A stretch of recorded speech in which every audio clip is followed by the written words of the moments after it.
Thank you, Madam Chair and Ranking Member McHenry, for holding this very informative hearing. For many of us, Facebook is a reality in our business and our personal lives. I communicate with my constituents as well as my friends through the platform daily. Many benefits accrue from the service, yet in the midst of these great benefits, great challenges have emerged, and I want to welcome you to this hearing. Mr. Zuckerberg, I believe Facebook is a great innovation that has much potential for good, that we welcomed an innovation together with the controversies that it spawned.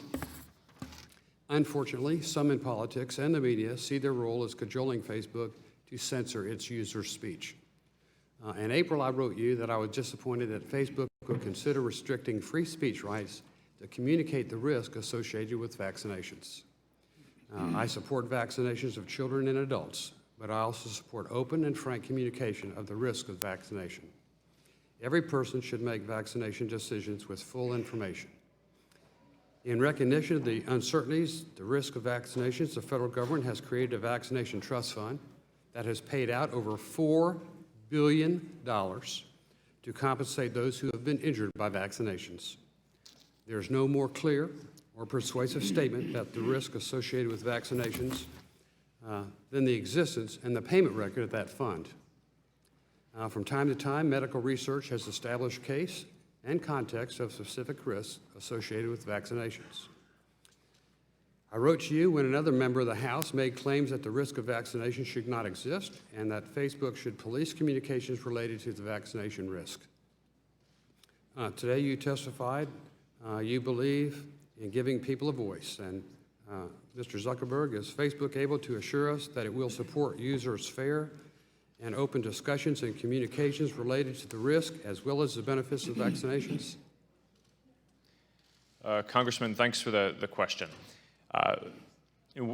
We do care deeply about giving people a voice and freedom of expression. Those are some of the founding values of the company.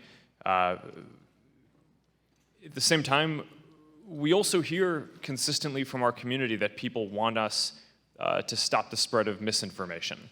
So what we do is we try to focus on misinformation that has the potential to lead to physical harm or imminent harm.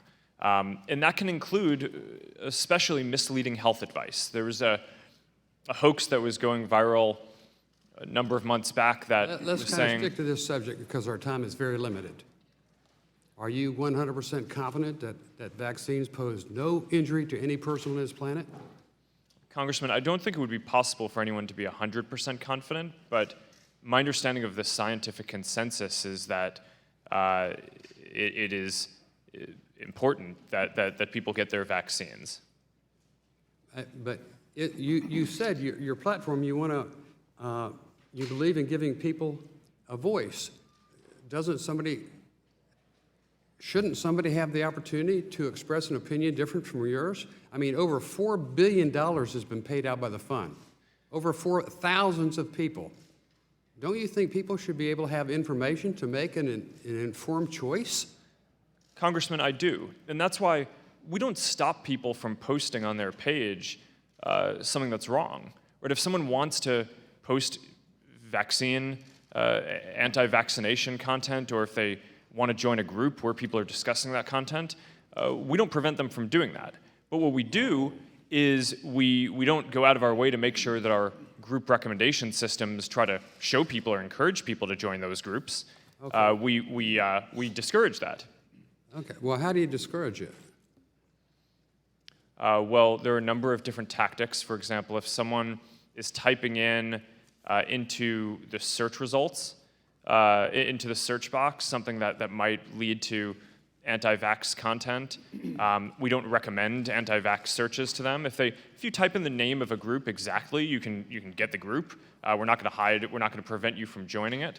But we're not going to recommend or go out of our way to show people content that would encourage people to join those groups. But people can share that content if they want. Many of the people harmed by this policy are in fact parents with disabled children, and I don't think we or you should be so quick to turn our backs on them. If you look at the statistics, I think you're making bad mistake. Time has expired. I yield back. Thank you.